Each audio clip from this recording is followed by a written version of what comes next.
Welcome to another episode of the Critical Social Worker, a revolutionary storytelling podcast. Feel very fortunate to be joined by Dr. Jonathan Singer today, this morning, this afternoon. How are you? I'm doing well, Ace. How you doing?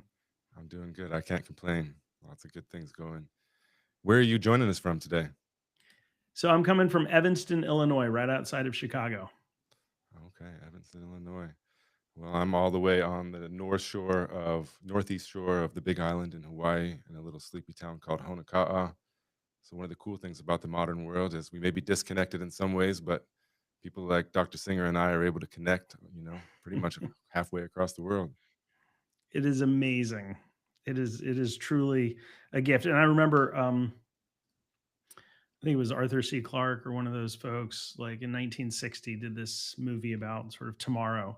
And one of the things that he said was um, it is it is certain that in the by the year 2000 people will be able to stay at home and uh, work and connect with people all over the world using the medium of computers. And like seeing these clips these days, you're like, oh yeah, yeah, that's true. And like we almost take it for granted now. Yeah, absolutely. I'm teaching a class on lifespan development, and we're reflecting on the passage of time and all of that. And one of the things is when I really reflect on it, it makes me feel old because when I was a kid, I remember having a dream of like being able to talk to my grandparents that lived, Yeah, back then it was a long distance phone call, like 30 minutes away. And I dreamed that I could talk to them picture to picture. And now that's what I do all day long, pretty much. yeah. Well, and I mean, I'm excited about our conversation. It's good to see your face again, but I'm not. I don't actually think of this as magic, and it really is. It's magical. It is in a way. You're right. I mean, like I said, if you to go back in time, our previous selves and what we would have thought about, we would have thought that this was magical. If you went Yeah, back 200 years ago, they'd have really thought it was magical. and they might have killed us for it. Yeah, they probably would have. Yeah. Well, y- you are a pioneer in the field of social work, and specifically, what I wanted to talk about was podcasting. You are the trailblazer in podcasting when it comes to social work, and in many ways, I envy you because you got into it before it kind of became oversaturated. And maybe with this podcast, I caught on that very tail end where it was still kind of unique and whatnot. But anybody can do it now, which is a really cool thing. But it also Mhm. means that there's a million people out there doing it. When did you get started? So the idea for the podcast came to me in the fall of 2006. I was in my doctoral program at the University of Pittsburgh, and I was teaching a practice theories course. And we had this book by Joe Walsh, who was at Virginia Commonwealth University. It was a practice theories text, and I thought it was fantastic. And he had so much practical information, and yet he combined theory and he had stories, and I just thought it was a great text. And I could see that my students, many of whom were traveling, from outside of Pittsburgh, some of them were traveling from Erie, Pennsylvania, so spending a bunch of time in the car. Um, that they couldn't understand how great the information was in this book because they weren't yet in practice. And there's something that um, you can't expect people to understand about a textbook in terms of its value until they have to put it into practice. And so I thought, well, how can I make sure that my students have access to kind of the best parts of these chapters, the most important content that Joe Walsh is trying to convey after they leave school, right? I mean, we can talk about it in class. I can have the language management system, which at that point I think it was Blackboard, but the LMS, I can have my lecture notes on there. I could have PowerPoints or whatever, but they lose access to all of that when they graduate. So how can I make sure that they can get this information today but that they can use when they're actually working with clients. And so my original thought was I would record my lectures and burn them onto CDs and then hand the CDs out in class. And then one night, it was late at night, and I was working on something, and I was listening to a podcast, and I think it was Podrunner, which was one of these early podcasts. It was a DJ who had like these hour-long mixes at certain beats per minute. And some of them were like 120, just a classic boom, chicka, boom, chicka, boom, right? And the music was great, but some of them they would start out at like 80 and then they would go up to 140. And the idea was that you would listen to them and you would run. And so you would just keep running faster and faster and faster and faster and faster, right? Along with the music. And I thought, this is amazing and it's free. And then I was like, wait, I can do this with my lectures. So um, I Googled socialworkpodcast.com, and I was very glad to see that it was available. In retrospect, the question is, who would have taken it? But so that it was available, and so I decided to call it the Social Work Podcast. And there was a recording studio at the University of Pittsburgh that I had learned about, and I emailed them and I was like, hey, is there any chance that I could use this recording studio to record my lectures? And they were like, oh, yes. We've had this for like 6 to 9 months, and you are literally the first person who is asked to use it. So please come on in. And it was literally like a little party. Like everybody that worked in the media lab like met me. They were like, oh, hi, nice to meet you. Like, come on in, let's show you. It was beautiful. Like you could have fit like 5 or 6 people in there, right? Had a desk, had the mics, had the Sony SoundForge, the Pro version, right? And so I started recording summaries of my lecture. I literally had my PowerPoints on the computer and I was just like clicking through, right? And if you listen to the original episodes, they sound like I'm not 100% talking to the audience. And it's in part because I am literally looking at the bullet points on my PowerPoint and thinking of what I'm going to say. I could talk a little bit more about how I learned about flow later on, but I released the first episode on January 22nd, 2007. And I was teaching another section of the practice theories course. And I told my students about it. And I said, this is great. You can subscribe on Apple's podcast thing through iTunes. And when you plug in your iPod, it'll automatically download to the iPod. It's great.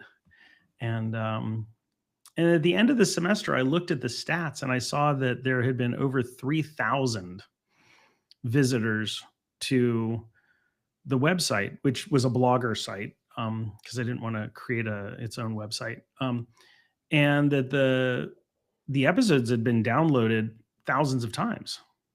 I only had 20 students. So I was like, who are these people? And they were people from all over the world. It was amazing. So that's how the podcast started. And that's why the podcast started. And that's when I realized that it was something that was interesting and important for more than just the 20 people I was teaching.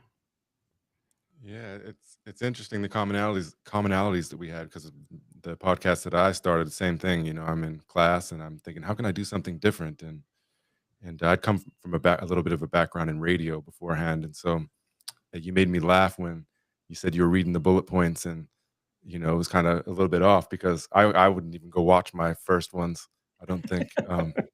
But I was so worried about what I was supposed to be saying, like looking at the bullet points and looking at the questions, that I wasn't listening to who I was talking to. And so that's why I've kind of changed it up. And it doesn't mean I don't prepare at all, but I don't necessarily have anything that I'm supposed to say. And I'm okay with however the conversation goes, if you know what I mean. How did Mhm. you mentioned flow. How did you change that up?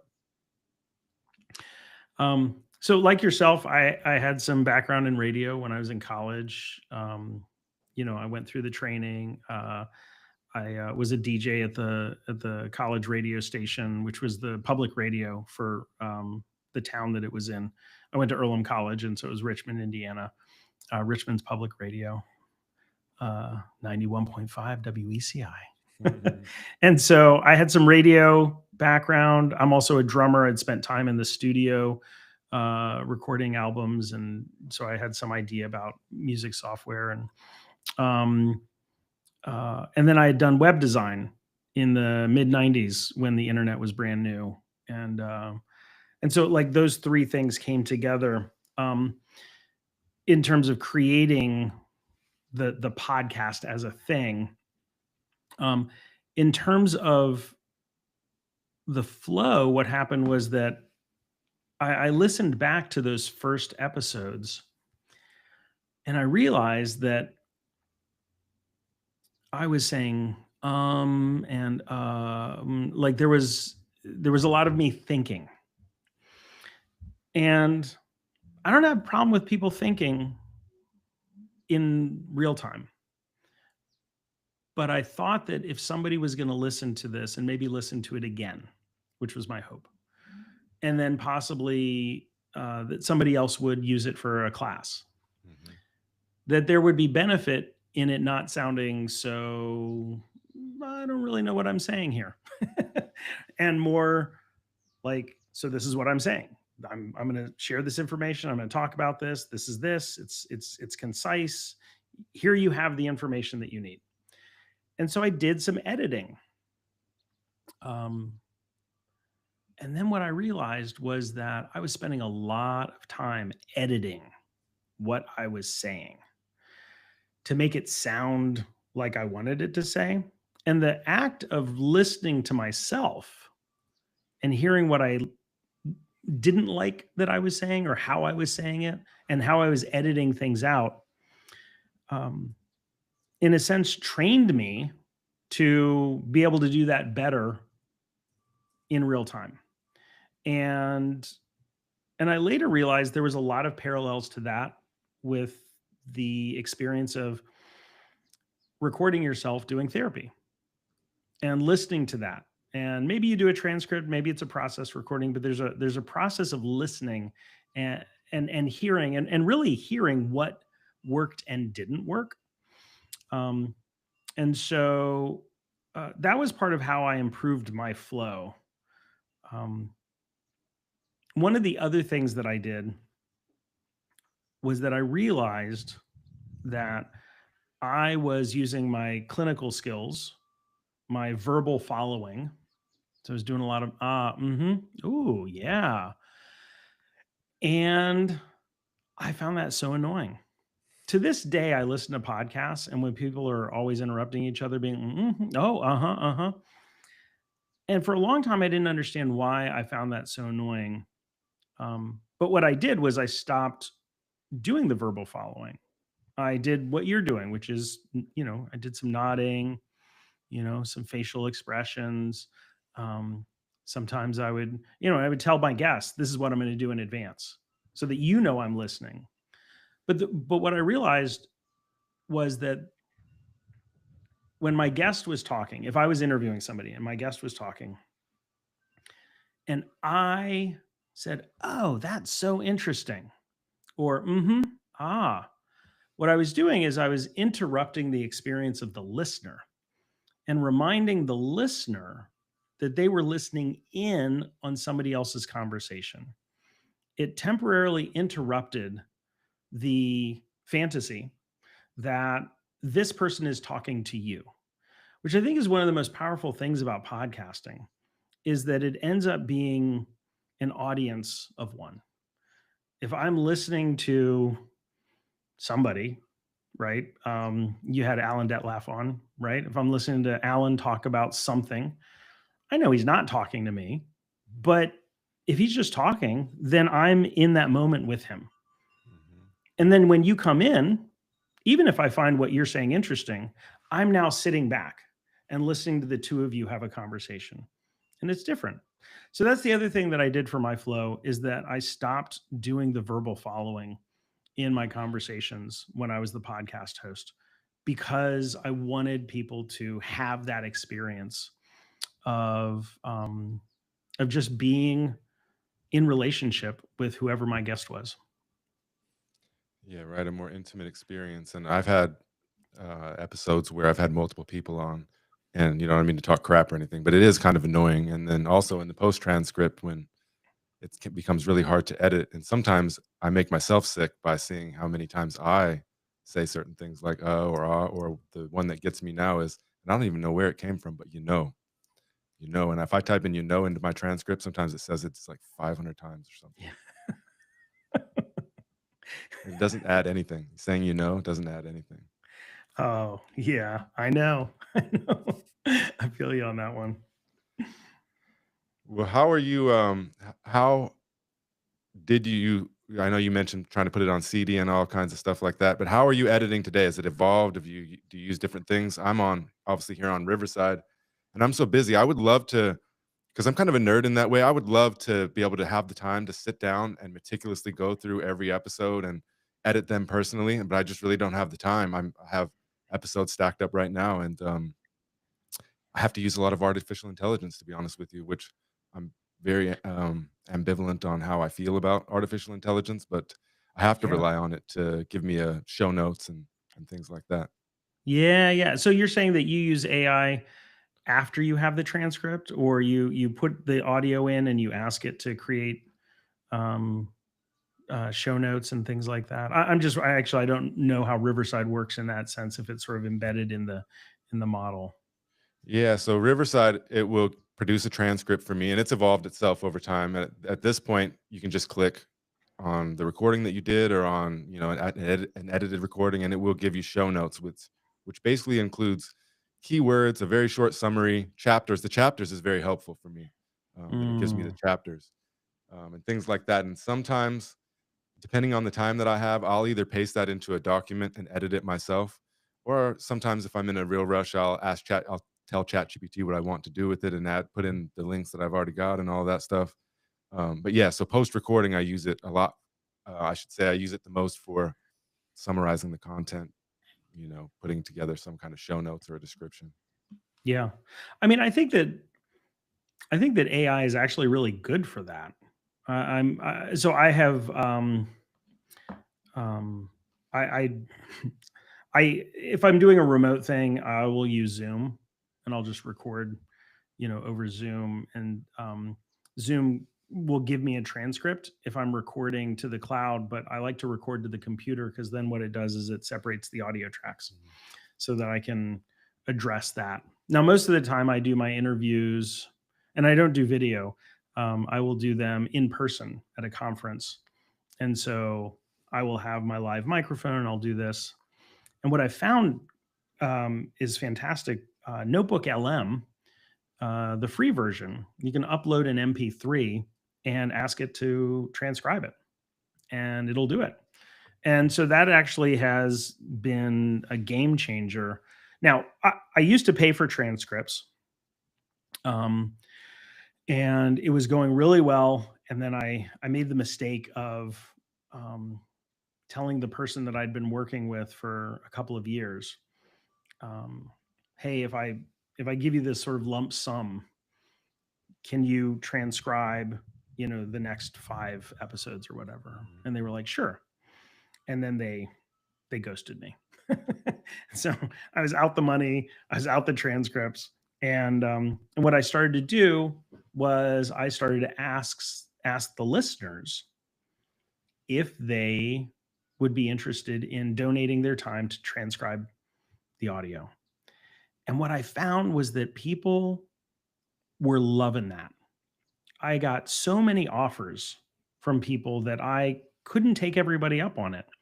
Now, if I published episodes on a regular basis, I could have taken everybody up on it, but my output is very irregular, which gets to your point, right? You've got a backlog. I've got like 25 interviews that some of them go back like 9 years. It's embarrassing. Um, but but it sort of created a little community, right, of the transcribers, and people would be like, "Hey, haven't heard from you. Let me know if you want a transcript," right? And that was a beautiful thing. But these days, I've been going to ChatGPT, or sorry, Notebook LM, for the transcript, and then I'll read through it and I'll clean it up and I'll do some things. And that's actually been really nice. So that when I publish the episode, instead of waiting on somebody to transcribe it, the transcription's there.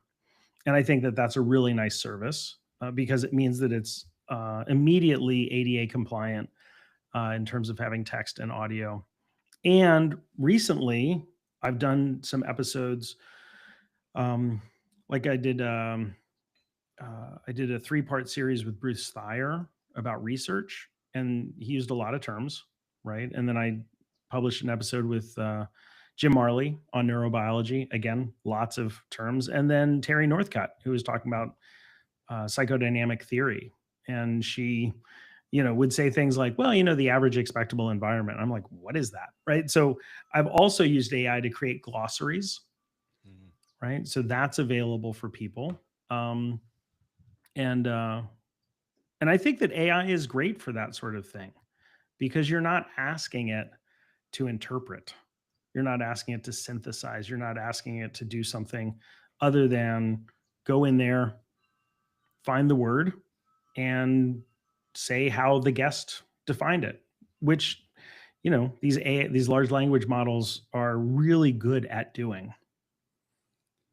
Yeah, I found if you give it the information that you need or that it needs, then it will do very well for you. And when it starts to hallucinate and get into these repetitive writing styles that I find as a professor and going on social media and reading here and there, it's very annoying for me because I'm tired of reading. At first, it was when ChatGPT first came out. I Yeah. used to host a blog site that the students participated on, and the blog started to turn into tapestries of wisdom and the same phrases over and over again. And now it's changed and it's evolved into it says the same things all the time. It says it's not this, it's this, and then it will say it's, and then it will use the rule of three, and it will give you, 3 commas and a couple terms, and it tries to force things in there. And so I see that just constantly on social media, and I've had to flip how I teach completely around because I just got tired. It's just waste of everybody's time, in my opinion, to have to read through those kind of things. I agree. Um, Yeah. What do you think about social podcasting? When I first started out, I had a little bit of a different idea and how it's evolved into, and I don't know if you were aware of it, but there was this, I think they called it the social podcasting website, and it was called Callin, and there was some kind of weird characters on there as well, but it was cool because it was very interactive. They had this just kind of like on here, but they had a big colorful chat box over here. People could easily call in, Mhm. and I'd get people that would just be kind of cruising through that would also come in. You'd get a little bit of people making fun of you too sometimes and trying to Mhm. disrupt you, but for the most part, it was pretty positive, and then it got shut down. And I've tried to kind of, emulate that in different ways. But I don't get much play on live recordings. I get a little bit sometimes on Instagram and YouTube, and I've tried LinkedIn. It's on there right now, but I really haven't gotten a big play on it like I used to, other than people coming in here into the Riverside a little bit. But even then, it's mostly people that I'm personally inviting, and rather than Mhm. um, random folks or people that picked up interest coming in. What do you think about that? Have you tried social podcasting in any way? Or do you see any I road played around forward? with Anchor FM when it was out, which was this app, and the idea was that you could create a podcast over your using your phone, right? Which was pretty cool. The software was good. Uh, and what you could do is, people who were listening could, essentially comment, kind of like, SoundCloud, right? They could comment on a section, and that would end up being a conversation. So, like, if this were the section, somebody might sort of clip that and say, "Hey, so, I think that you're using the word social like in a weird way." So, and they would just sort of they would comment, and then that would actually become part of the podcast experience. And I thought it was kind of cool. I thought, okay, this is this interactive thing that, um, has been missing in a broadcast medium, right? It takes the social part of social media and it embeds it in audio, which has traditionally been broadcast, right? And I didn't end up using Anchor FM because uh, there were issues about how, when you recorded, it sort of stayed with Anchor FM, and then if you wanted to like take the audio and go somewhere else, there were some issues. So, and also I already had my podcast thing, so I was just kind of playing around with it, something else. Um, but in theory, I love the idea of community engaged podcasts where you have people who can be part of the conversation. I do think that in practice, there are a lot of barriers, not just technological, but in terms of getting the word out, in terms of um, making sure that whatever content is being discussed is going to mean something beyond that conversation. And I should say, for me personally, I think that one of the biggest benefits of podcasts is that it creates an archive of valuable information. And I really see the social work podcast as evergreen, right? So I pick guests and I pick topics that I hope people will find benefit from, whether it's the first day that it was released or 10 years later. Now, obviously, things are going to change, right? So I've got this interview that I did with Cindy Connolly about research she did on concerns of parents of gays and lesbians. That's the name of the scale that she developed.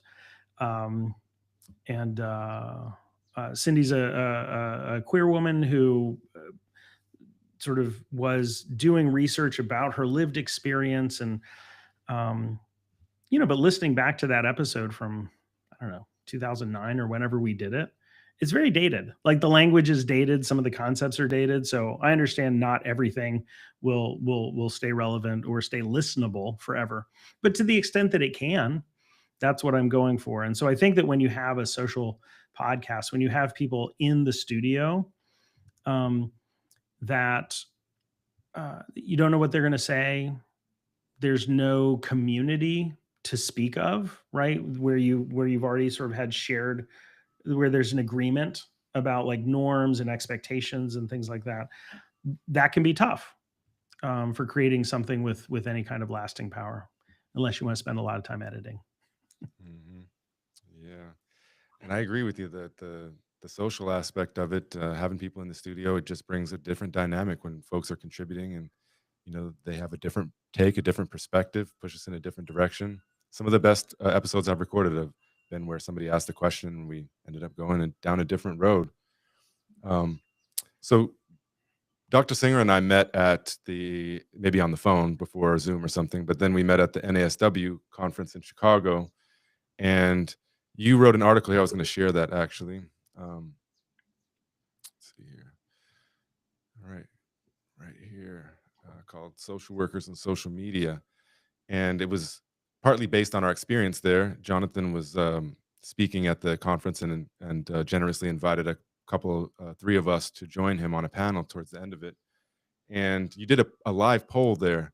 And one of the questions, I don't remember exactly what it was, but is who do you turn to or who do you trust in media and social work? And really, there was a variety of answers, but the only ones that had any weight were you, the NASW, and Brene Brown or something like Yeah. that. I can't remember exactly. And I So think I was on there because it was me asking the question. well, I think if somebody else had asked the question, I probably wouldn't have even shown up at all. So there's a you little do social desirability bias.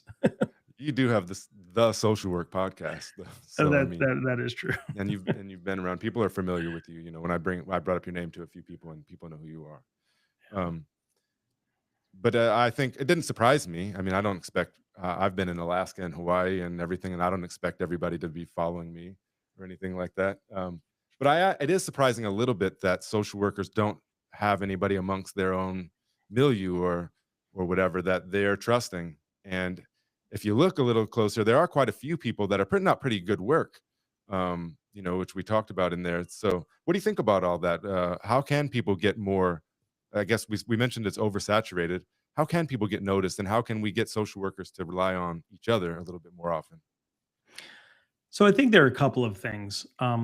One, I think that when we think about practicing social workers, there's a continuum, um, and that continuum is people who are um, kind of doing it as a job, right? And there is very little interest in spending time or energy to kind of think about the concepts, to engage with the concepts outside of the workday, all the way to people who are, um, spending thousands of dollars going to trainings and they go to retreats and like all their friends are social workers and they just sort of like they kind of live and breathe it. So I think those are sort of the ends. I think for most people, if you spend all day talking and listening to people, um, at the end of the day, sometimes you just don't want to talk or listen, right? And you certainly don't want to talk or listen about social work.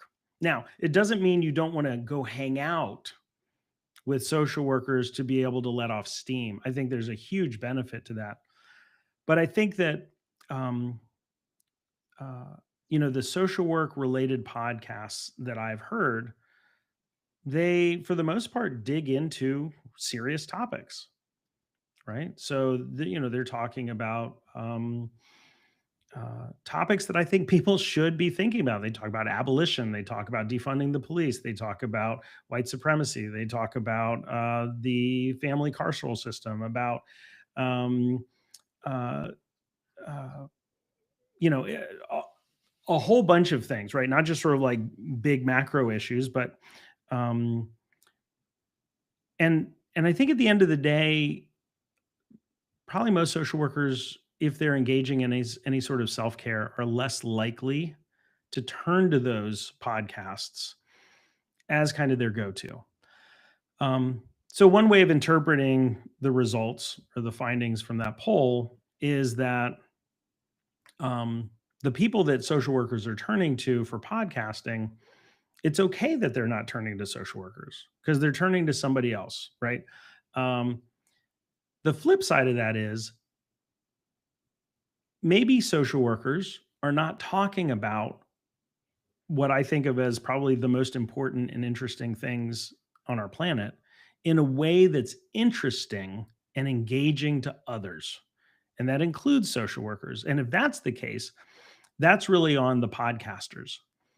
So there are a lot of different ways that people create podcasts, right? Create content. There is what you and I are doing, which is an interview podcast. And that's mostly what I do.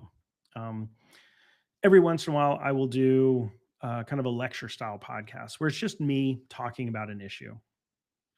Um, then there is something that is called a chat cast, where you have several people sitting around chatting, right? And there are a lot of popular podcasts that have that format, right? Pod Save America, all the ones where you see the folks sitting on the couch and they're just chatting, and there's some funny stuff, and they talk about issues, but they tend to go on for a while. Um, and then there is a podcast style that, to my knowledge, no social worker has ever done, and that's what I call the narrative podcast. And that is where you have a topic that you are addressing in a story form. So, for example, let's say you wanted to talk about client confidentiality. Instead of saying, so today we've got Frederick Reamer, famous social work ethicist, talking about confidentiality, or Alan Barsky, or my supervisor, whoever it is, right? That would be the interview style, or the lecture style would be, you know, I looked up on Wikipedia, I went to this book, I asked ChatGPT, here's some information I think is important for you to know. The narrative style would be, so today we're talking about confidentiality, and one of the big aspects of confidentiality is this idea of when do you have to break confidentiality in order to either protect your client safety, or somebody else's safety. Um, and our story starts in California in the early 1970s, right? And then what you do is you tell the story of Tarasov, right? And you have sound effects and you weave a narrative that actually engages the audience in a real life story about somebody who did something and then the ripple effect, right? Um, and I know why people don't do that because it takes a lot, it takes a lot of time and it takes skill that we do not have, right? Not that we couldn't, but we're just not trained in that, right? Um, and so I think that if we had more of that kind of engaging narrative storytelling kind of episode, you might actually find that social workers would be interested in listening to it after hours because there's a level of entertainment while you're being educated, what KRS-One used to call edutainment, that that that might work for them, on their drive home. But I wouldn't blame anybody for not wanting to tune into you or me talking about some big heavy topic on their way home. Yeah, very well said.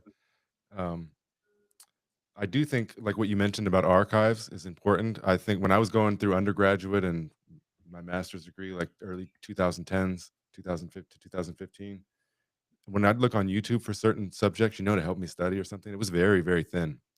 And so Mm, I'm sure that your episodes are played all the time in college classrooms and students are able to look them up. And yeah, some may be inaccessible for some or become outdated, but having that there and the opportunities there for students to listen to different perspectives and different subjects that go outside of the one boring YouTube video that's up there and their textbook, you know what I mean? yeah. It provides them options and opportunities. But one of the things personally for me that it does for me at this point, I started out, you ask some friends and some people, some acquaintances, and then you kind of work your way up and you do things. But what it's done for me is it's helped me become more connected to people like you and various other folks that I talk to. And like I Mhm. think about it now, I know you're on what episode 148, so I'm about halfway where you're at 70s or something like that. But, that means I've talked to 70 really incredible individuals all around the world that have contributed to my worldview, my understanding. So it's a real blessing and a privilege on my part, and I just try to extend that to, the audience and my students and try to provide, some conversations that some people are interested in. I know everybody's not gonna be. We're a niche of a niche, if you know what I mean, so I get it. Um, One last question I really wanted to have about podcasting is, Yeah. obviously, there's conflicting things going on in the world. There's an event that happened just the other day. There's wars going on, all kinds of things Mhm. that are dividing us. And we could make a really long list. Um, and sometimes I don't view somebody asked this question. I think or maybe you asked it at the when we were on the panel at the conference was about activism and things like that. And I don't see myself as an activism and activist in that sense. And I think that's actually gone. I see myself as less than an activist as when I started. And I see it as when I have somebody come on the episode, I'm inviting them into my house, essentially, in my home, Mm. and I want them to feel comfortable. And the only way that we really move forward one of the only ways we move forward from my perspective is to be able to hear different diverse perspectives. But sometimes people don't like that and they think, oh, Professor Ace, a Christian, you should have called that person out and you should have said it. And once in a while, I will call something out that I feel called to, but I do it on my own and not at the guest's expense, if that makes sense. Yeah. But like, say something like Israel Palestine, let's just say I have Alan Detlef on and he Mhm. talks about Israel Palestine, and then I have a student who hears it who's from a Jewish background, and they say, "Hey, that hurt my feelings," or "I don't appreciate the way that was talked about." Right. I guess just a long-winded question. What do you think about that, and how do you navigate that in a respectful, honorable way? So I think there are several things. Number one, I think that so I agree with you in sort of your stance with your guests, right? There's a way in which I am with my guests in the same way that I am with my clients, right? My job is to really start where they are.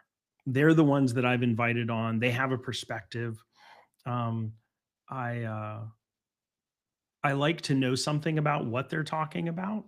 so that I can help to ask clarifying questions or say, you know what, you said this. Could you tell us what that means, or what does that look like, right? So I can unpack for the audience. Um, but it's not my place to invite somebody on and then argue with them on the podcast. It doesn't do anybody any good. Now, if I set it up and say today we're going to have a debate, and several years ago, I actually set up a Facebook Live where we had two pairs debating, essentially, um, bringing up different topics about social work's role in policing.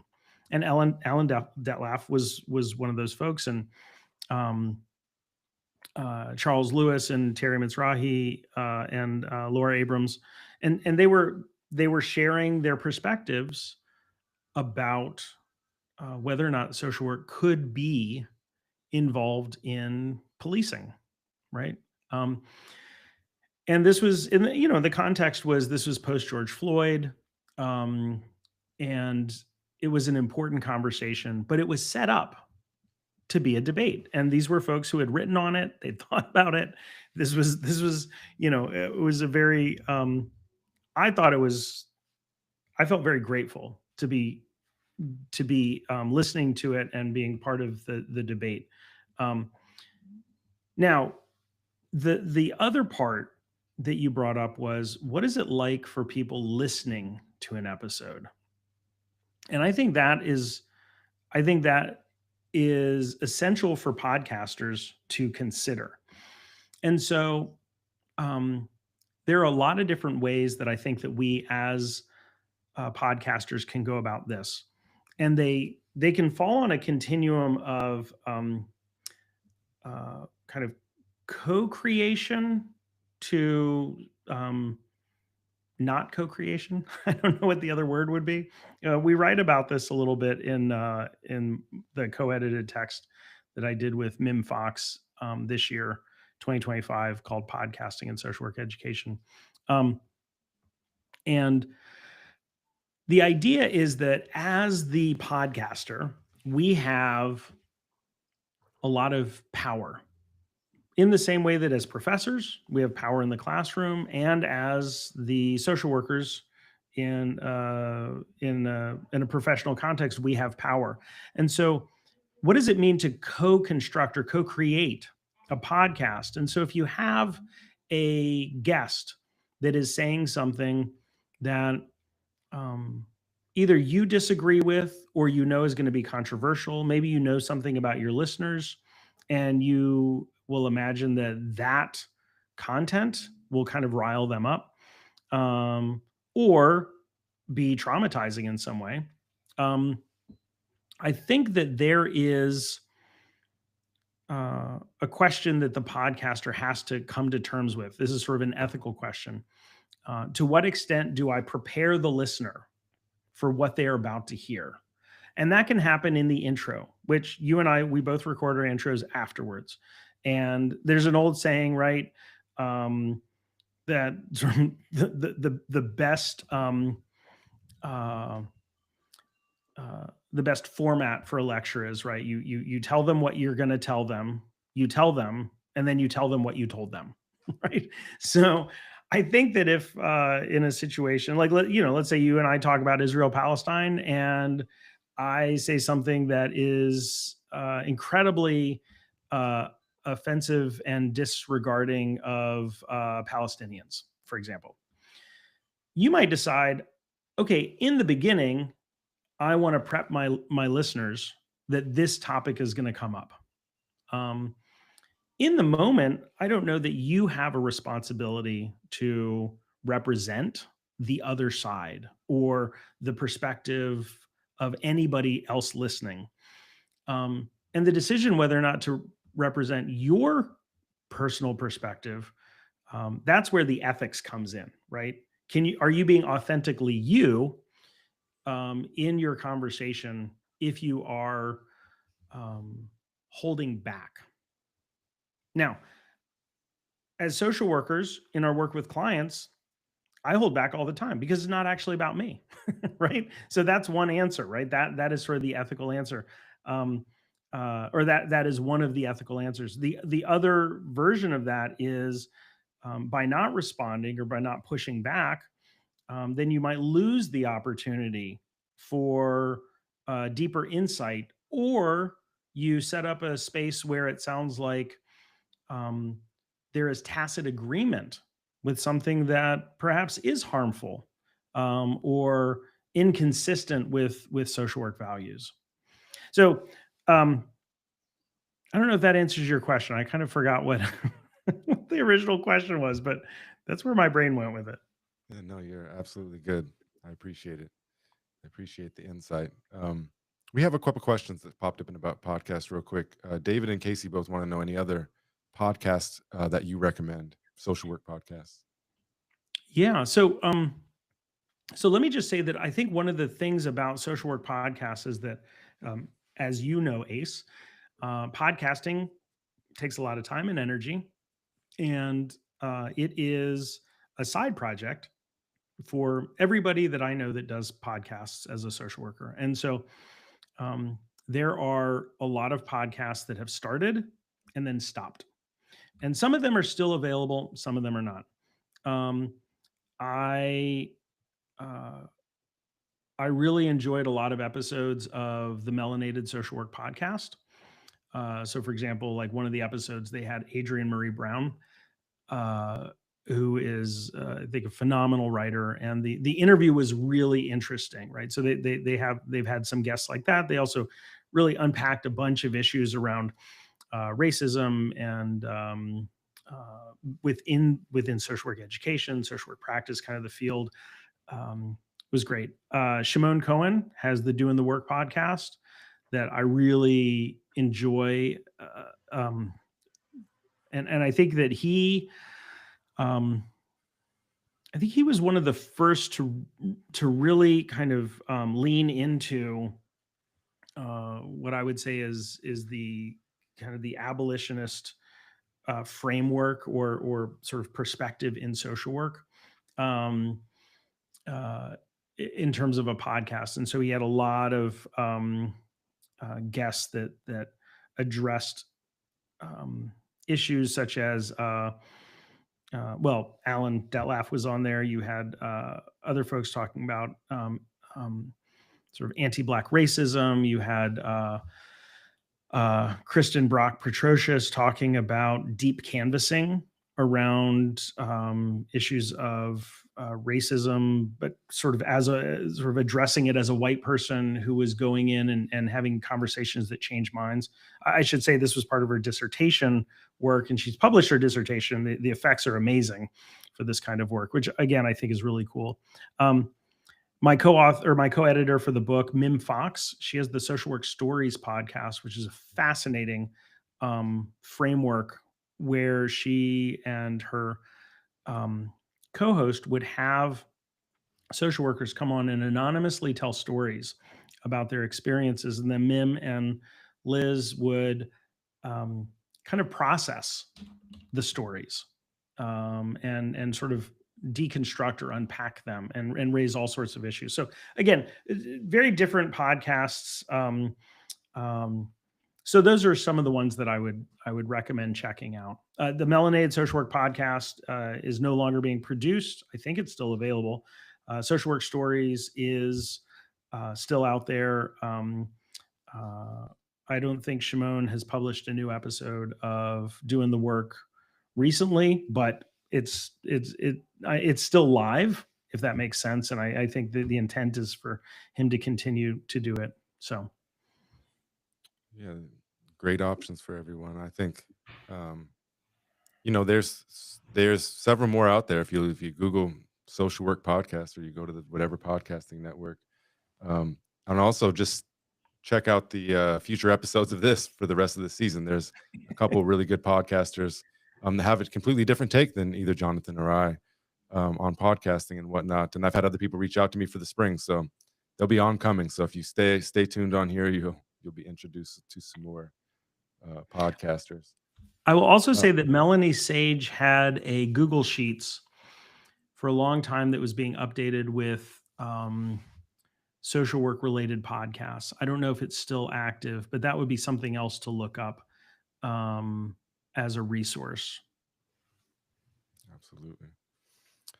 Jessie says that she thinks that podcasting gives a way for people to connect with the profession in other ways outside of the classroom and in a professional setting.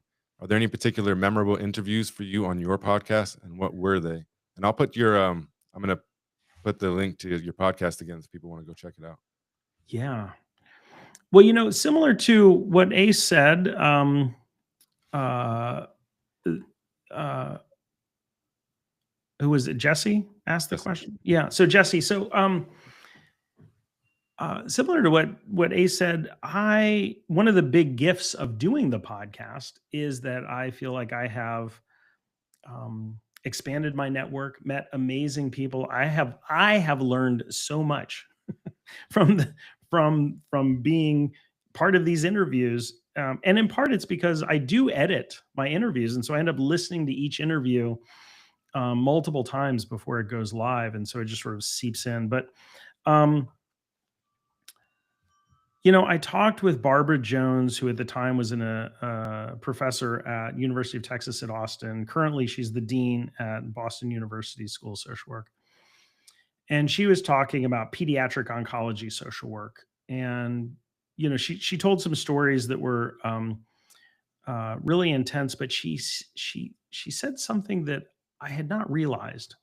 And again, this episode is at this point maybe 15 years old, but she said that when she started her work, that about 80% of kids who got cancer died.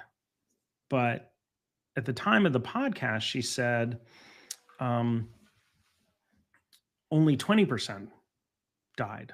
Not that 20% is an insignificant number. Obviously, every single one of those kids who died sort of leaves an entire community that's devastated. But that 80% of kids with cancer survive. And I suspect that number is probably increased. And so that the field of pediatric oncology actually extends way beyond childhood now. And what are the sequelae of having had chemotherapy or radiation when you were 3, and you don't actually have a memory of having had cancer, but it has affected your body and your health in ways that um, uh, have changed your life course, right? So that was just in terms of content. That was very like deep and profound for me. Um, and I've actually had several people message me that they have decided to go into pediatric oncology social work as a result of that episode, which again is amazing. Um, uh, another episode uh, that I loved was, and I'm forgetting the woman's name now, but she was talking about religion and spirituality in African American communities, and she said something like, a lot of folks, a lot of social workers are afraid to ask questions about religion and spirituality, but you don't have to be, because your clients are going to bring it up. And the only thing you need to know how to say afterwards is, oh, tell me more. And the way she said it and the simplicity with which she said it um, was really paradigm shifting. It was, again, not a new concept, but it was a reminder that for almost anything that we do, there is a way that you can open space and not feel like you have to be the expert. And again, and not ask your clients to teach you, right? But to say, I'm curious. This sounds important to you. Tell me more. They could say, no, that's fine. That, there you go, move on. But but if you open up that space, that's what we're doing. And so that again was a profoundly moving conversation. And I could go on. I could go on, Jesse. Each one of these, each episode, I love each episode for different reasons. So That episode that you just mentioned, it's interesting because I teach a practice class. I picked up the practice classes recently, and one of the number one pieces of advice I give to the students is learn how to say, "Tell me more. Tell me more Yeah. about this," because students will, I'm sure you know, students will get flustered and they'll trying to think and they'll be saying all these things and these either ors. All you have to say is tell me more. It can help you learn more information.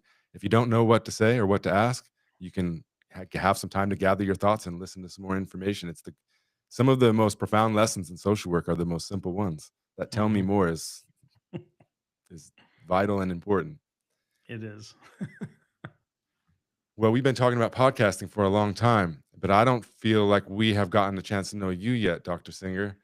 Where were you before all of this, and where did you come from, and how did you get into social work? Yeah. So, let's see. How can I talk about like from DNA to this afternoon in a way that'll be interesting? So, uh, well, I was born in Bloomington, Indiana, and my dad was getting his PhD in physics at IU, Indiana University. My mom was working at IU, and she was also getting a master's in music performance at DePauw. Um, and and then we moved to Alexandria, Virginia. My dad got a postdoc at the Naval Research Lab, and my mom started. Well, she continued being a gigging musician. So I grew up in Alexandria. I went to TC Williams High School of Remember the Titans fame, and Denzel Washington's character Coach Boone. Coach Boone was my driver's ed coach. So that's a little fun fact I like to throw out there. Um, and uh, I went back to Indiana for college. I went to Earlham College, which is in Richmond, Indiana, home of WECI, Richmond's public radio, and there I thought I was going to major in Japanese studies. It was the 80s. Japan was all the rage. I was fascinated by Japanese music. I'm a drummer. And so, like, koto drumming and um, Japanese art. And I had sort of in the year or two before college been experienced sushi for the first time. Um, Probably a Molly Ringwald Breakfast Club effect, but it was but it wasn't to be because I couldn't learn couldn't learn Japanese. I failed out, and I was pretty despondent. And so I was talking with my mom. She was visiting Earlham, and she said, "So what do you want to major in?" For everybody listening who's like, "Wait, you didn't know what you wanted to major in when you went to college?" Yes, that's how it used to be. You did not have to declare your major, when you were 16. So I didn't know. And so she took the course catalog and she asked me to circle every class that was offered that I wanted to take. And at the end, she counted up the classes, and the major that allowed me to take the most number of those classes was the one that I majored in. And it turned out to be this interdepartmental major or interdisciplinary major called human development and social relations. And the reason why I'm telling this story is that I've come to realize that HDSR was kind of a liberal arts social work degree. Um, and what it did is it taught me how to synthesize information, to think expansively, to understand lots of different disciplinary perspectives. Because, for example, I took a moral development of morals class that was taught by a philosophy professor and a professor of developmental psychology. Um, the um, there were other classes that were team taught, but really the idea was that we had to take classes in different disciplines and learn from those perspectives. And social work, um, which I ended up getting into a couple years after graduating. So I guess the story. So I graduated. I ended up in France. I went to the regional music conservatory for jazz drumming, and I learned French. And then I came and I accidentally moved to Austin, Texas. I was visiting some friends, and then I never left. Um, and I worked for Clean Water Action, doing environmental organizing around recycling and clean water and things like that. And the the thing that I loved the most about the environmental organizing was when I was going door to door and I was talking with families, it was really their stories. And somebody said, you should really be a social worker, like if that's what you really like. And UT Austin was in Austin, so I applied, and some folks listening might be surprised to know that they rejected me. I was I got my application rejected, and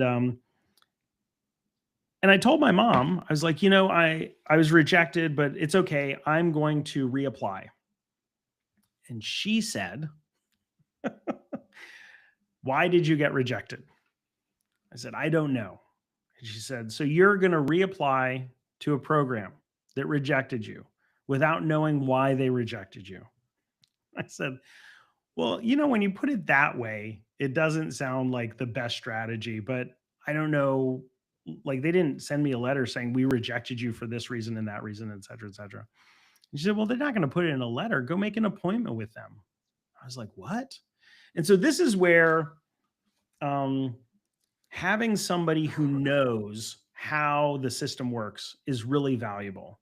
Because my mom had worked at Indiana University as an advisor in the political science department, she knew that it was totally reasonable for students to come ask questions about why certain decisions were made. And so I went, I made an appointment with the MSW director, and he said, "Well, I can't actually find any reason why we would have rejected you. Are you still interested in coming?" I was like, "Yeah." And so he literally made a phone call. He's like, "Yeah, hey, have we had any drops?" We did. Okay. Yeah, no, I have a prospective student here. Um, yeah, hold on. He's like, "Are you, so if you say yes, you're in." I was like, "Yes." He's like, "Okay, yeah. Yeah, his name's Jonathan Singer." Uh-huh. Okay, great. He hung up the phone. He's like, "Orientation is on Tuesday." And I had already told my boss that I'd like signed a contract for another year. I'd done all these things. And so then I started my MSW program, and I thought, this is fantastic. Like, I felt like I was totally in the right place. And all the skills that I had learned in my undergrad just like were super helpful. Um, and then and then afterwards, after I graduated, I was looking for a job, and Austin is awash with social workers. There's so many social workers. Like, I think I was there 93 to 2004. I think sometime in the late 90s or early 2000s, I read something that there were uh, more per capita social workers in Austin, Texas than there were in any other city other than New York. And so I was looking for a job. I couldn't find anything, and I was applying, and I heard that the CAPE team, the Child and Adolescent Psychiatric Emergency Team, was hiring relief workers. And these were people who, after the crisis workers had been on for too many hours, they would call the relief workers. The relief workers would come in and do the suicide risk assessments and the crisis work. And I thought, oh, okay, I could do that. So I went in for the interview, and as it turned out, um, there was a job opening for somebody that spoke Spanish. Now, luckily, I'd lived in Mexico when I was a kid, and I was bilingual. And so I told them, and they were like, "Oh, huh, hold on a second." So they brought the receptionist in, and they said, "Can you talk to this guy?" I think they wanted to make sure that this wasn't like some formal like social work Spanish thing that I had like prepared. And so she just chatted with me for like 5 minutes about whatever. And at the end, she's like, "Yeah, he speaks Spanish." So they offered me a full time job. And that's how I started working with suicidal kids and their families. Um, Fast forward to 9/11, which we just had the anniversary, but the actual event, um, it was such a shocking moment in the United States that I and my colleagues, we did what everybody was doing, which was we were sort of reevaluating what it meant to be an American, what it meant to feel safe, what were we really doing things that were important, right? And my classmate Nate, who was a working social worker, a phenomenal guy. He and I co-authored. We decided that we were going to create a syllabus for a crisis intervention class because we were both doing crisis work and we never had a crisis intervention class in our MSW program, which was odd because the only kind of client that every single social worker will work with is someone in crisis. And it was just odd that that was not a course that they offered in our program. And I suspect some of the people listening to this episode will be like, that's interesting because, yeah, I didn't get a crisis intervention class either. And so created this course. I sent it to the folks at UT Austin. At that point, I was an internship supervisor. So I sent it to my contact and they looked at it and they were like, hey, Jonathan, we got the syllabus. It sucks. This is a terrible syllabus. You've got them buying 3 textbooks. There are 12 assignments. You're requiring them to do ride outs every other week with a different emergency service. This is never going to work. I was like, oh. So then they partnered me up with somebody and got it to the point where it was a workable syllabus. And then they actually invited me to teach it. And while I was teaching, while I was prepping for the class, I realized that there were no empirically supported interventions for families with suicidal youth. And I was complaining to David Springer, who was at the time the associate dean, and Barbara White, who was the dean. I was like, can you believe that there are no empirically supported interventions for families with suicidal kids? And they were like, yeah, we can. I was like, wait, why? And they said, well, first of all, doing research on the topic of suicide is really hard to do, right? Human subjects, institutional review boards, they have to make sure there's lots of protections in place.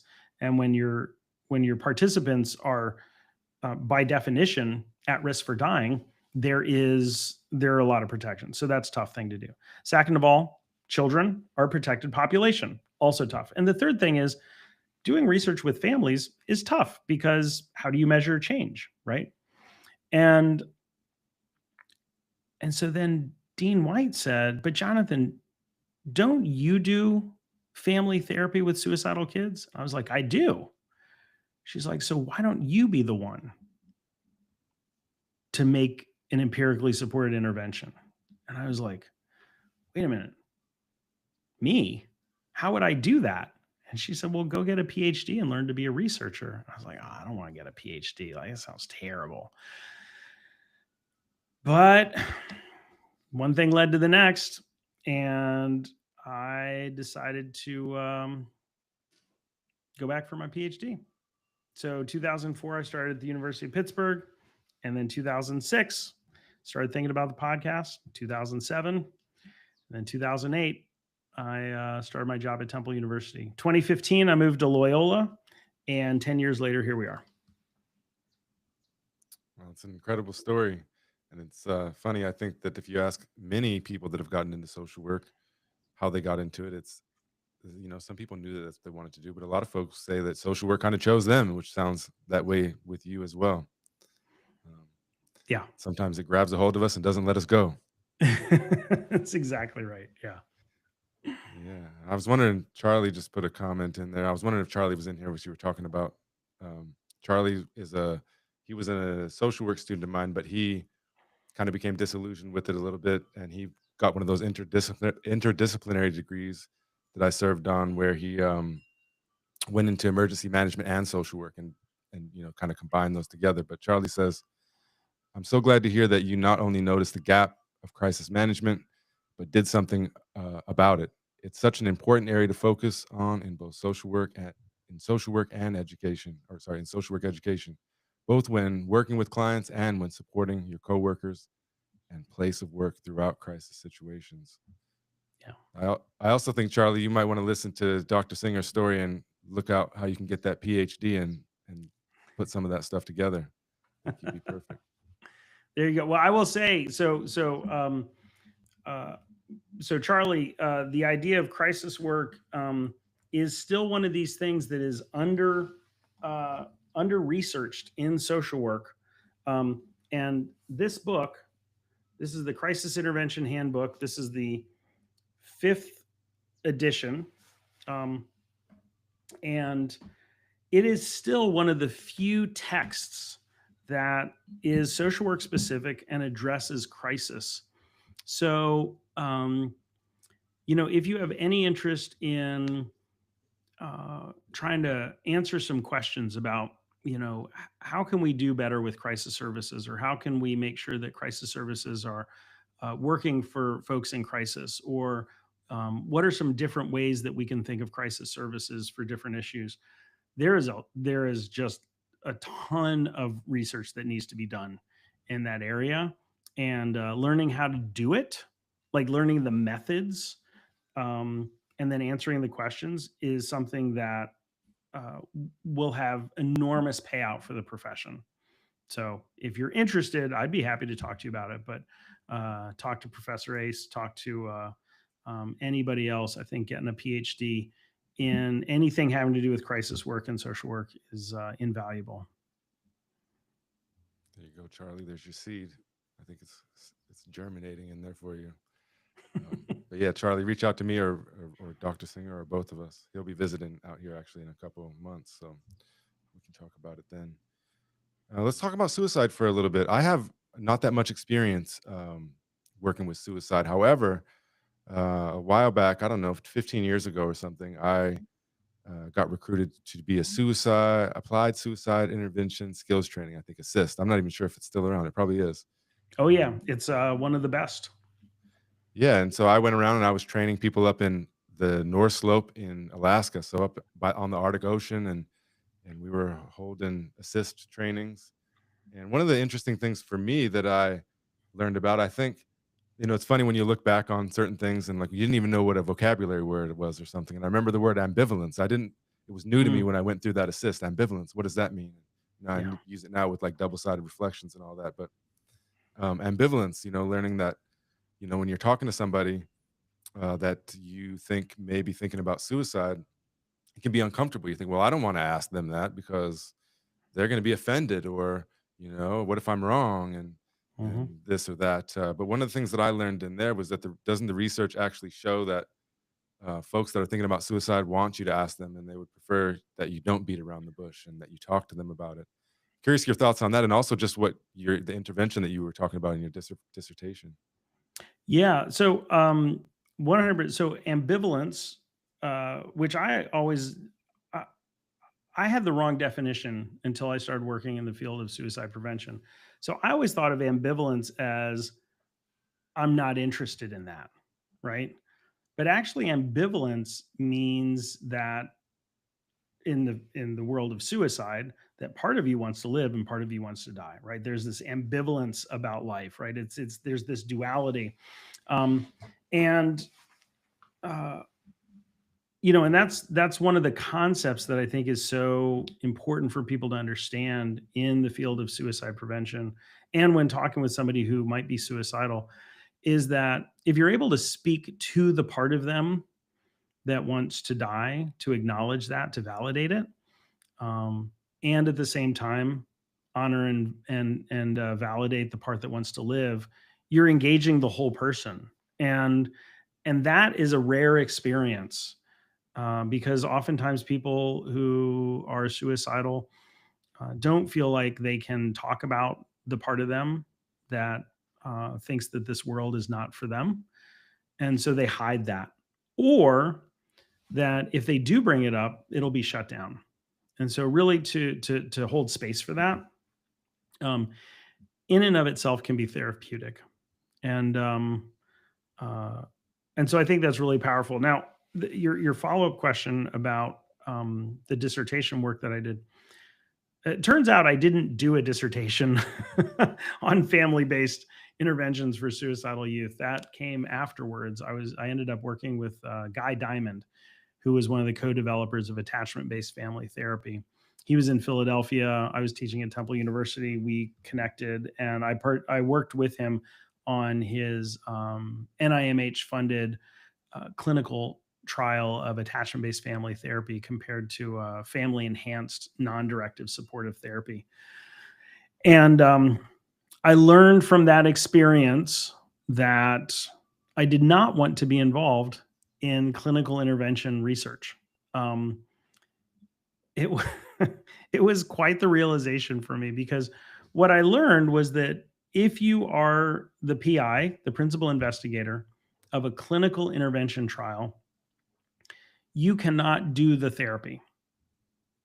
You have to train someone else to manage the therapist, to do the therapy. And what you end up doing is you end up spending a lot of time talking with the biostatistician, the grants manager.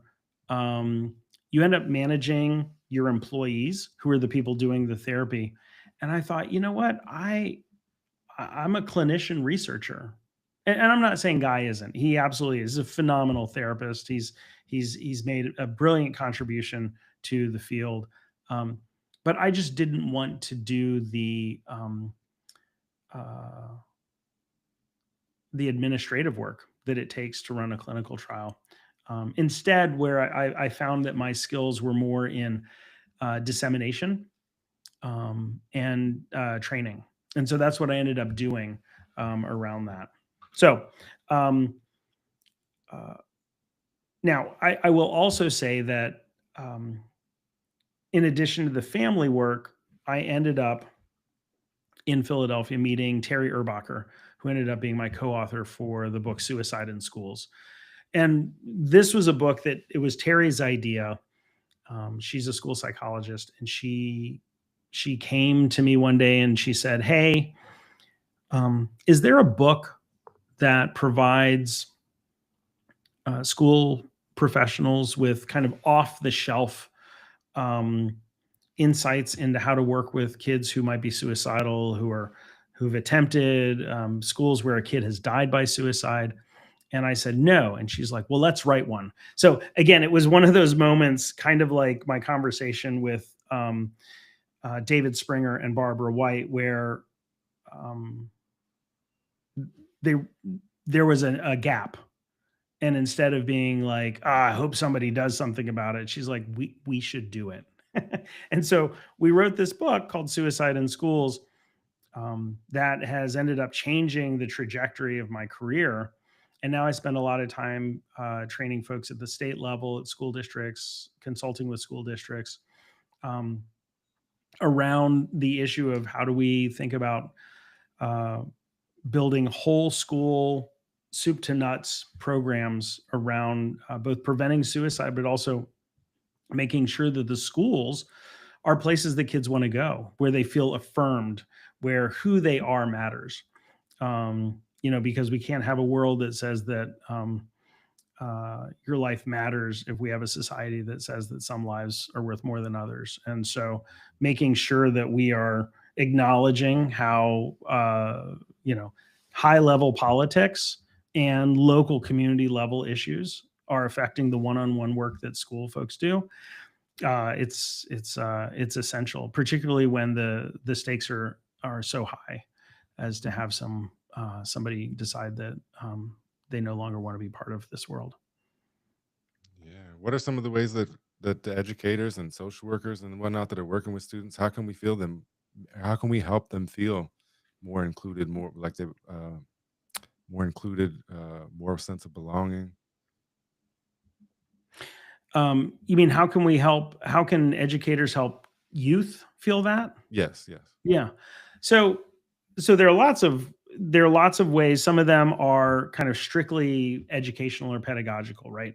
Um, and some of these ways have absolutely come under attack um, in politics. And some of those ways include making sure that the school libraries have books that represent the diversity and variety of lived experiences, right? So that can be books where there are two moms. That can be books where you have people speaking different languages, whose customs are different, whose religious beliefs, whose physical abilities, whose everything, right? So, like, books is one way. Having that integrated into curricula is another. One of the things that I was guilty of for many years, I would go around and I'd talk about, youth suicide. And the only time I talked about LGBTQ youth was when I was talking about their higher rates of suicide ideation and attempt. And what I realized was I was inadvertently contributing to the narrative Mm. that queer youth should expect to be more likely to die, right? And that I was ignoring kind of the beautiful, magical, amazing lives that queer youth have and will have as adults. Not to ignore the ways that society um, uh, very sort of kind of subtly and explicitly diminishes and sometimes erases existence of identities. But um, to say that this is uh, your life matters, and so in the curriculum, in the classroom, in the conversations, that there is no sort of tokenism about conversation around any particular identity or lived experience, but rather it's just integrated. Um, Now, I also tell schools that uh, their work is one piece of the puzzle, but when you have kids who are coming home from school and their parents have been to their faith community and their faith community has been saying things or not saying things, that can have a huge impact on what goes on at home. It can create a rift between the kids and the parents, or the family and the schools. And so this is part of the reason why we go into the communities, and we in the field of suicide prevention, we say, look, faith leaders need to bring up suicide from the pulpit, right? Not just in September, which is Suicide Prevention Month, but needs to be integrated into sermons, need to be integrated into conversation so that folks can say this issue of life and death, which faith communities are a huge um, uh, part in many people's conceptions of what a meaningful life is and how to understand death. That if we're not talking about that in these faith communities in a way that makes sense, and that people can see, oh, so Pastor so and so, or Rabbi so and so, or the Imam, or whatever it is, that people talked about this, right? And maybe it's okay for me to talk about it too, right? So doing that means that it becomes a community endeavor, and that the school is part of the community in that sense. And again, it's not just faith communities in schools. It's after school activities, it's sports teams, it's the workplace, right? It's everywhere. But that's one of the ways that we can holistically think about addressing youth suicide as as something that isn't just the one-on-one interaction where you're able to look at the kid and say, sometimes when kids are going through things that are like so terrible, they have thoughts of wanting to end their lives, even if that's not something they would normally do. And I'm just wondering if that's ever happened to you. Right. That's a beautiful kind of way of, Sean Shea calls that shame attenuation as a technique, right? But like that's a beautiful one-on-one way of asking that question. That only gets you so far, right? If the outside world is then saying, yeah, but you don't matter, right? We don't care if you exist in this world. And so I think one of the big things that schools can do, and one of the things that adults can do, is to ensure that kids know that their lives are worth living. Yeah. It's such a deeply ingrained some of the ways of viewing queer LGBTQ plus youth in general. They're so deeply rooted in our country. And I'm currently reading this book by what's his name, Tim Weiner, about the FBI, the history Hmm. of the FBI, and I'm reading about it. And I really had no idea how the depths and the lengths that they went to, J. Edgar Hoover and the FBI, against anybody that they would perceive to be homosexual. They tie them to the Communist Party and so on. I had no idea. And so if you think about, the past generations or the older generation now, that's the stuff that they grew up in, and they would have been in all that propaganda. And Yeah. so in some ways it's hard to even blame them because, it's like I said, it's so deeply rooted, and there was so much under the table propaganda that was going on, that people don't know what to believe and what not to believe, if you know what I mean. Well, and to your point, right? So if we think about one of my favorite podcast episodes from This American Life is called 81 Words.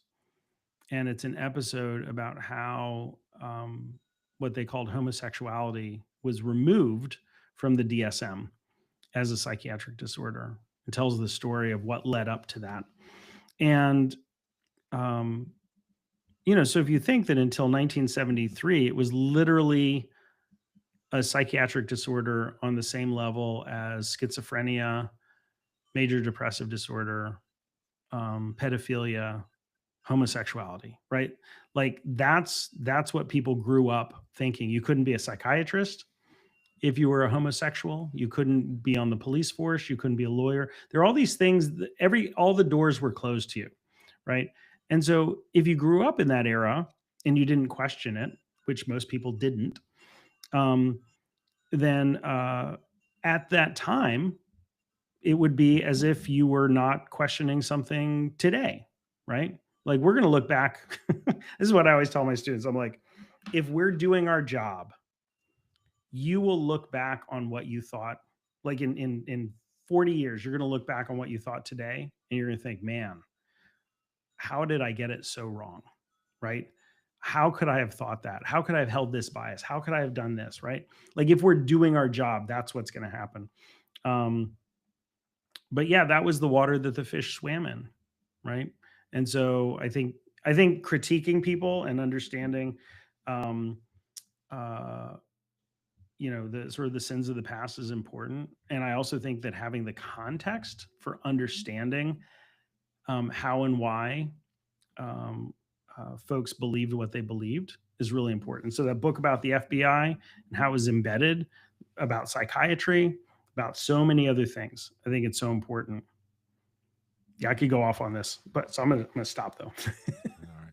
Well, we'll wrap it up here in just a second. I have an interesting question for you about guns.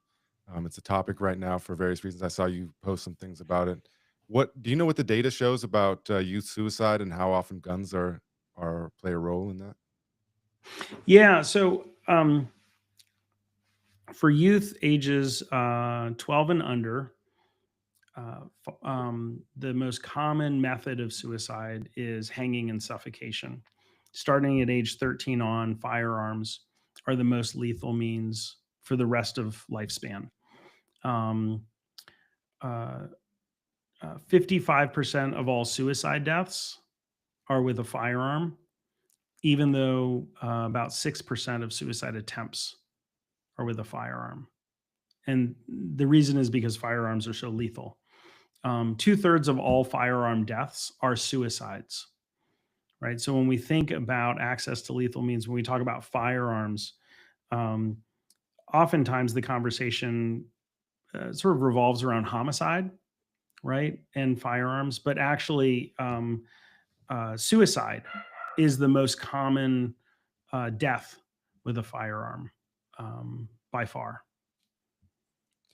And I bring it up because it's an important topic for me. I have a friend I mentioned living up north in Utqiagvik on the Arctic Ocean with the Nupiaq community, and I had a friend who was one of the most like when you move to a new town and it's a people are different and it's hard to get into. This guy waved me down across the parking lot and just came and introduced himself, and we became best friends. Well, 20 plus years later, he uh, shot himself just recently in the last couple months. Mm, And so he's no sorry. longer yeah, thank you. He's no longer with us, and he had some problems and whatnot. But I look at a lot of my adult history is in Alaska and Hawaii, and in Hawaii they do have some hunting and things like that, but it's very hard to get your hands on a gun. And the I don't have the data right here in front of me, but the rates of gun violence, obviously, and suicide by gun are much Mhm. lower than that in Alaska, which is very high. And I think of my friend, and I don't know if he would have done something else or went to a different length, but I do know that up there in the Arctic for a good reason. They have subsistence and things like that, but you can go find a gun anywhere. You could go just walk in somebody, they call it a Kunichuk, the Arctic entryway to keep the cold air coming in. You could go open the door and pretty much find a rifle anywhere. And so I'm not saying take away all the guns or anything like that. I'm saying that it's a discussion that should obviously be had. And I think Hawaii and Alaska is a good are good places for comparison because the laws are so different and the results are so different, if you know what I mean. What do you think about what can we do to reduce to reduce it? Because there's so many guns in America, no matter where you're at, for that Yeah. part. So Well, I mean, so I think that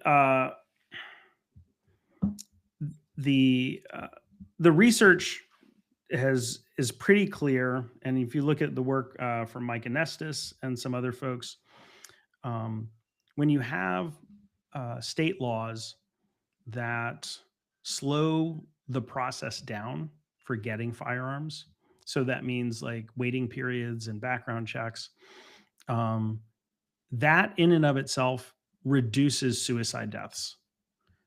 Again, waiting periods and background checks do not in and of themselves prevent people from obtaining firearms, although there are some people for whom it would.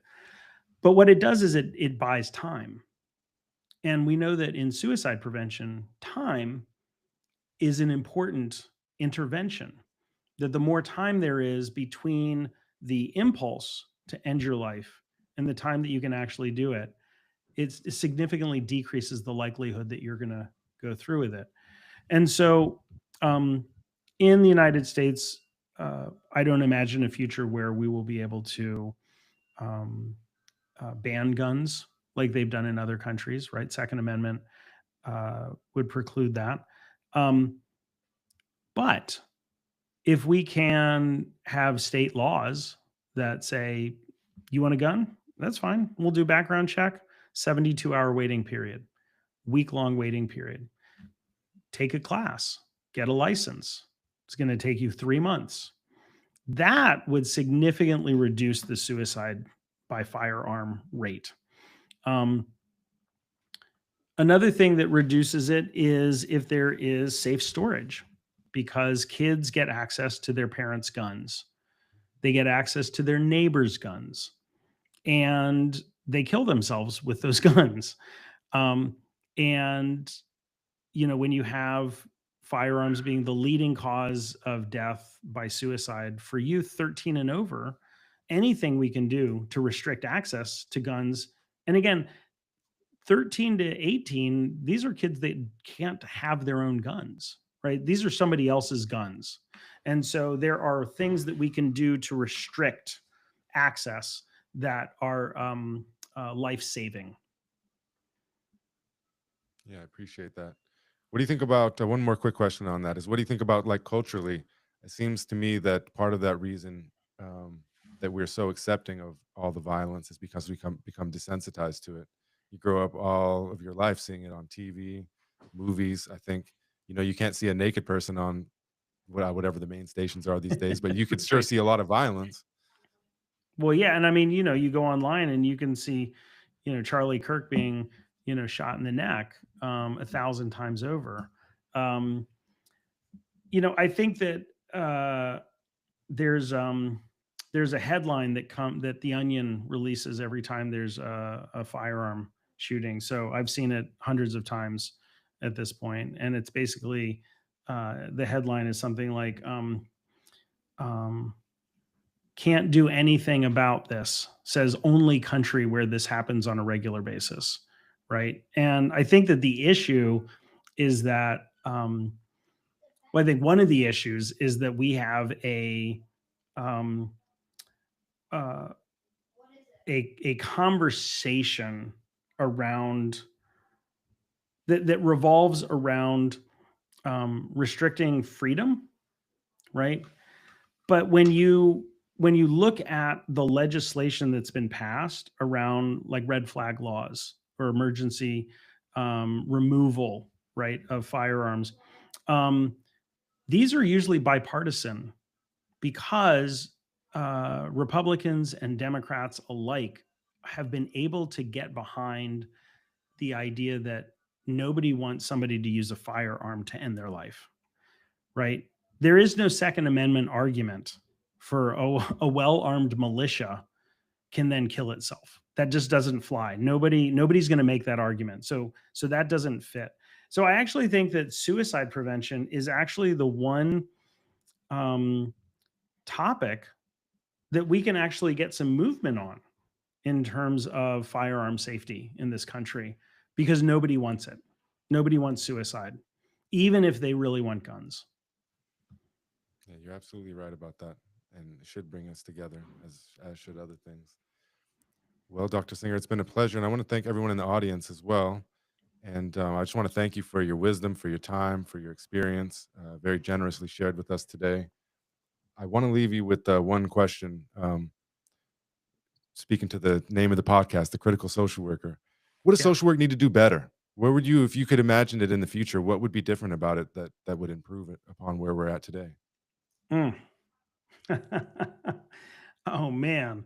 Um, I wish we had another like hour and a half, Ace. So I think there are a couple things. One, when we look at micro level services, direct services, one of the things that we don't do well is we don't have a good way of understanding um, how well our clients are improving. Right? What is it that is going to let us know that we are sort of on the right path to our clients no longer needing services. I think this is an ethical issue. It's an economic justice issue. It's a workforce issue. Um, I think more at a macro level, one of the things that social work needs to do um, is to come to terms with the fact that we don't actually understand what social justice is. We throw the term around a lot, and we, at various stages of our careers profession, we have aligned it with a cause or an action. But it's part of our code of ethics, and yet you have people who I think you and I would probably say that we have met who uh, are doing social justice work, but actually that work conflicts with each other, right? So I think that as a profession on a macro level, coming to terms with that idea would be amazing, and I think would strengthen the profession enormously.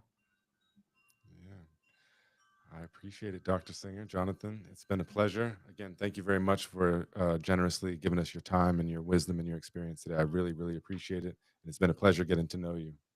Thank you, Professor Ace. It has been an honor and pleasure. Thank you for having me on. All right. Take care and have a great day. All right, you too.